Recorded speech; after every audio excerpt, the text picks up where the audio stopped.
Xin chào cô bác, anh chị và các bạn. Hôm nay mình chia sẻ bánh bông lan castella mật ong. Bánh này thì cực kỳ mềm luôn. Mình mê cái bánh này lắm luôn á. Công thức cũng dễ làm nữa. Cô bác, anh chị và các bạn thấy thích thì mình cùng làm cho gia đình thưởng thức nha. Mình có 30ml sữa tươi không đường, 30ml dầu ăn, 40ml mật ong và một tí xíu tinh chất vani để cho cái bánh của mình nó được thơm.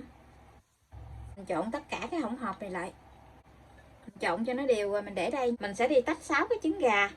Trứng này á, mỗi một trứng là 60g, mình tính cả vỏ luôn á. Cô bác anh chị mình tách cái lòng này, đừng có để cho cái lòng đỏ nó lẫn vô cái lòng trắng.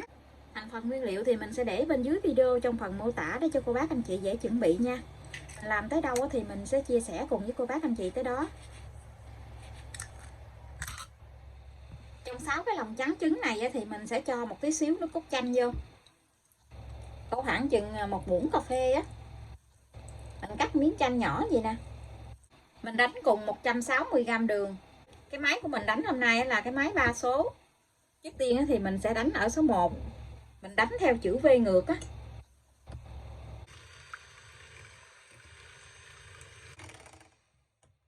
Khi mình đánh lòng trắng nó nổi lên bọt bóng lớn thì mình sẽ cho đường vô. Mình chia ra làm 4 lần để mình cho vô.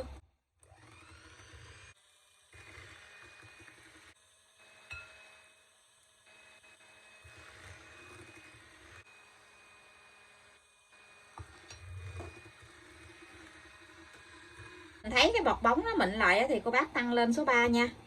Thì cái máy của mình có 3 số thôi, mình tăng lên cái số cao nhất luôn. Cô bác anh chị mình đánh cái lòng trắng này nó có cái đường vân đặc gì á, thì mình sẽ hạ xuống còn số 2 nha. Và mình cũng tiếp tục đánh.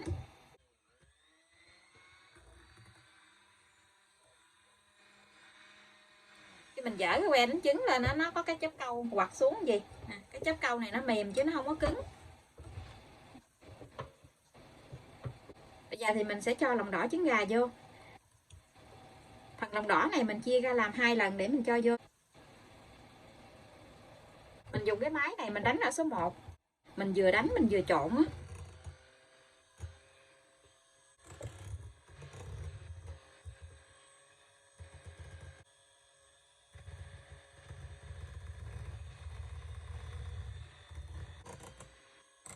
Mình trộn cho nó đều lại như vậy là được.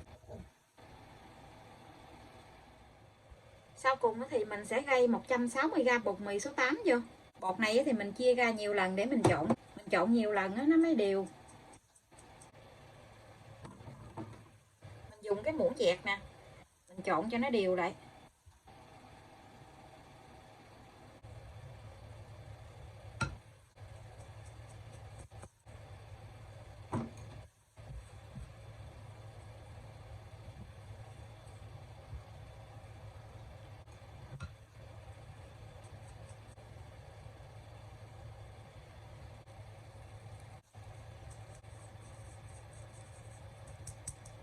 Trộn đều cái phần bột này lại rồi thì mình sẽ cho một tí xíu bột này vào trong sữa với lại mật ong với dầu ăn nè.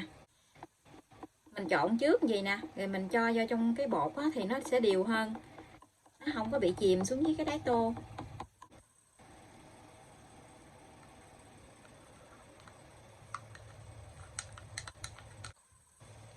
Mình trộn lại cho nó đều một lần nữa.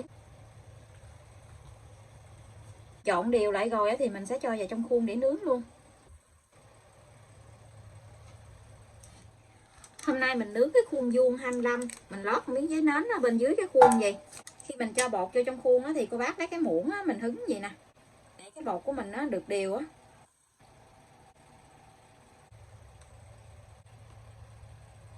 Mình cho bột vô trong khuôn rồi thì cô bác dùng cái chiếc đũa nhọn á, mình đi cái đường xoắn ốc gì nè, để cho cái mặt bánh nó vàng đều ra.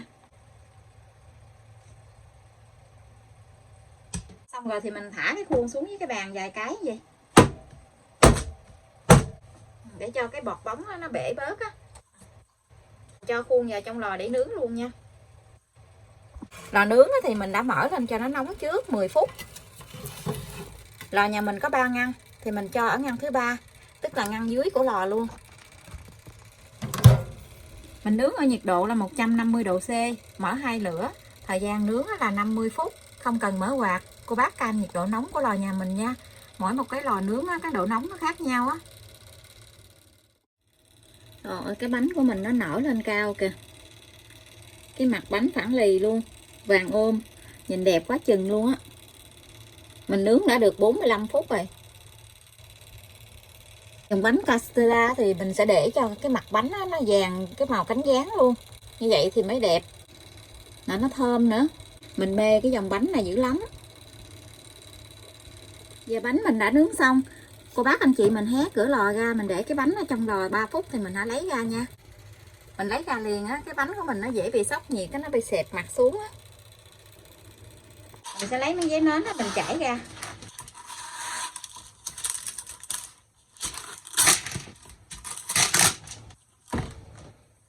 Thoa dầu ăn lên trên cái miếng giấy nến gì nè.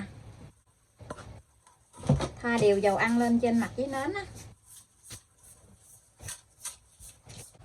Giờ thì mình sẽ lấy bánh ra.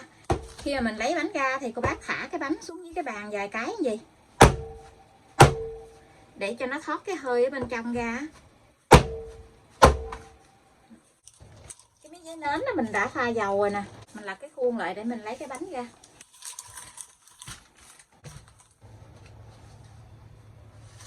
Cái bánh mình nhìn thấy mê quá chừng luôn á. Mình gỡ luôn cái giấy nến này ra nha. Giờ thì mình sẽ dùng cái màng bọc thực phẩm á, mình gói cái bánh lại.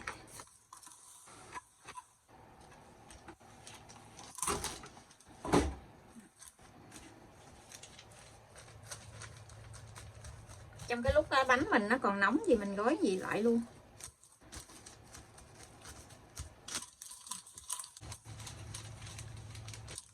Lật cái bánh lại.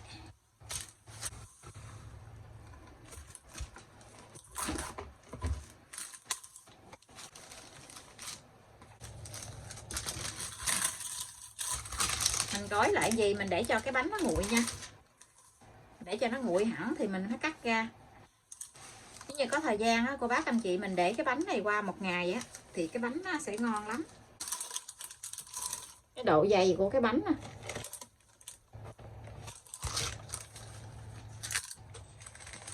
Cái bánh của mình bây giờ nó đã nguội hẳn rồi. Mình sẽ đi cắt cái bánh này ra. Mình để gần nửa ngày luôn á mà cái bánh nó không có bị xẹp xuống nè. Cái mặt bánh nó phẳng lì luôn.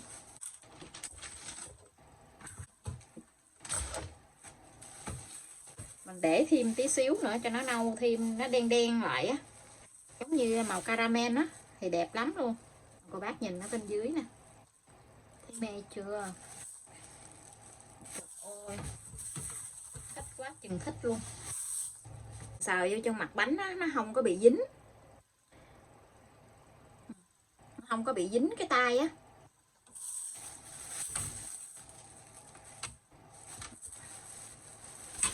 Mình cắt cái ghìa của cái bánh đi.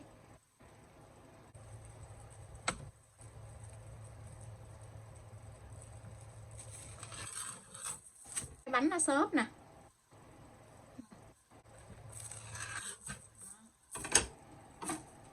Mê chưa?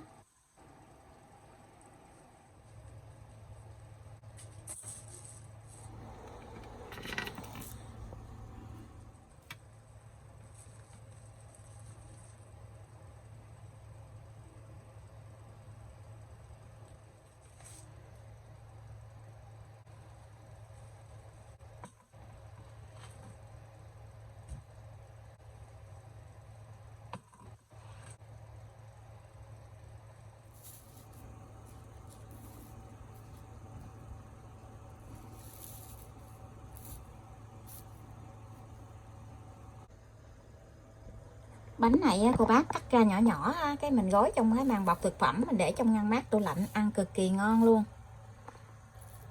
Bây giờ thì mình xin chào tạm biệt, hẹn cô bác anh chị và các bạn lại video tiếp theo. Cảm ơn cô bác anh chị và các bạn đã xem video của mình. Xin chào và hẹn gặp lại video kỳ tới.